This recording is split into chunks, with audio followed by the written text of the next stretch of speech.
Desedido ang mga mangingisda sa Zambales na pumalaot pa rin sa harap ng pulisiya ng China na arestuhin ang mga papasok sa loob ng pinag-aagawang teritoryo sa West Philippine Sea. Ayon sa mga mangingisda, natatakot sila sa posibleng mangyari kapag natuloy nga ang hulihan. Pero heto na lamang kasi ang kanilang pinagkukunan ng kabuhayan. Nanindigan din ang mga mangingisda na walang karapatan ang China na magpatupad ng ganitong kautusan dahil sa Pilipinas ang exclusive economic zone nito. Nauna nang sinabi ng Philippine Coast Guard na suportado nito ang mga mangingisda sa harap ng banta ng China. Sa disgrasya po naman, nauwi ang field trip ng mga guro sa Negros Occidental. Pauwi na raw po ang grupo mula sa Bacolod at San Carlos City ng mga aksidente. Dumaos-dos po naman ang bus na sinasakyan ng mga ito at tumagilid sa gilid po ng kalsada.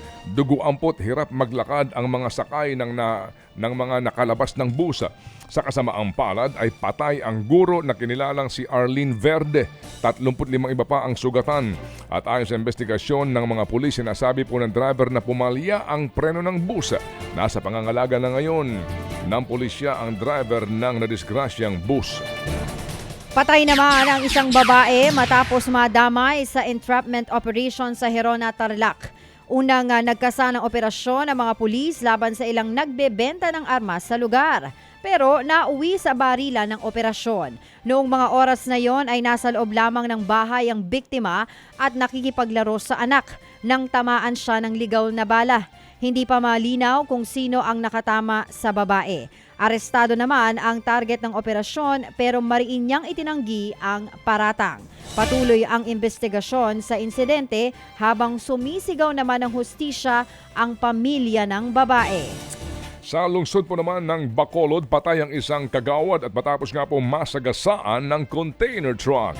At ayon sa investigasyon ng mga pulis, sinubukan ng kagawad na si Jo Marie Maniego na mag-overtake sa sinusundang truck.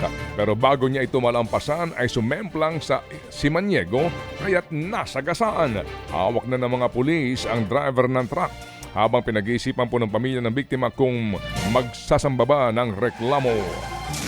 Nakipaglamay lang, siya na ngayon ang pinaglalamayan. Yan ang sinapit ng isang lalaki matapos makuryente sa burol ng kanyang kapitbahay sa Tigaon, Camarines Sur.